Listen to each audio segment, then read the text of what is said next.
हरे कृष्ण।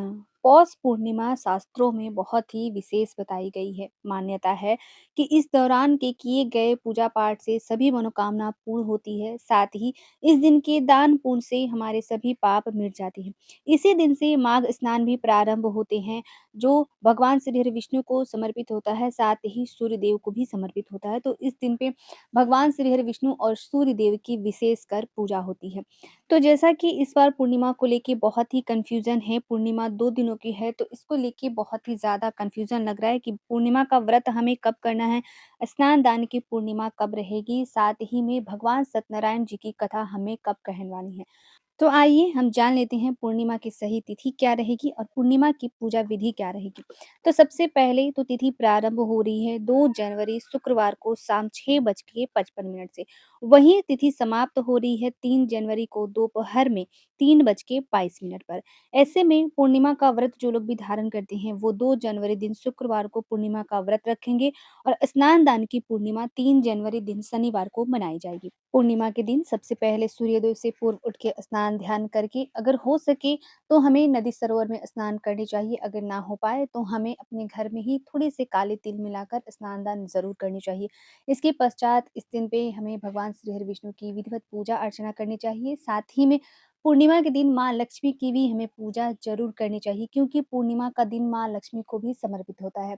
तो इसीलिए हमें इस दिन पे अपने घर में सुख समृद्धि के लिए माँ लक्ष्मी की भी पूजा ज़रूर करनी चाहिए, जो कि शुक्रवार का दिन है तो ये और भी विशेष हो जा रहा है। तो इसीलिए हमें इस दिन पे माँ लक्ष्मी की विधिवत पूजा अर्चना ज़रूर करनी है।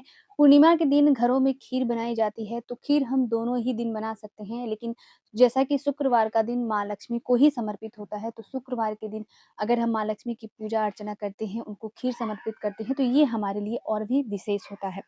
सुबह के समय हमें स्नान ध्यान करके माँ लक्ष्मी की, भगवान श्री हरि विष्णु की विधिवत पूजा अर्चना करनी है। पूरे दिन का हम व्रत रखते हैं। फिर संध्या के समय अच्छे से स्नान ध्यान हमें करके इसके पश्चात हमें भगवान श्री हरि विष्णु की पूजा करनी है। अगर हम स्नान ध्यान ना भी कर पाएँ तो हमें वस्त्र बदल कर ही भगवान की पूजा अर्चना करनी है। घी का दीपक इस दिन पे हमें ज़रूर जलानी है। इसके पश्चात हम माँ लक्ष्मी की पूजा करते हैं। चंद्रोदय के बाद चंद्र देव को अर्घ देने के बाद हमें अपने व्रत का पारण करना चाहिए। व्रत के पारण में कभी भी भूल से हमें नमक वगैरह नहीं खानी चाहिए। फल से हम अपने व्रत का पारण कर सकते हैं। दूसरे दिन स्नान ध्यान करने के बाद हमें दान ज़रूर करनी है। इसके पश्चात जो है वो गौ माता को कुछ न कुछ खिलाते हुए हमें अपने व्रत का पारण करना चाहिए। तो इस तरीके से पूर्णिमा का व्रत रखा जाता है। आप लोगों ने पूछा था कि दीदी क्या पहली बार हम पूर्णिमा का व्रत प्रारंभ कर सकते हैं?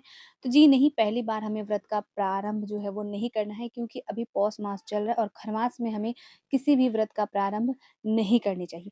तो आशा करती हूँ आज का वीडियो आप लोगों के लिए बहुत ही हेल्पफुल होगा। वीडियो अगर हेल्पफुल होता है तो प्लीज़ लाइक और सब्सक्राइब ज़रूर कर दें, और अगर आप सभी के कुछ सवाल हो तो मुझे आप लोग कमेंट ज़रूर करें। जय श्री कृष्ण।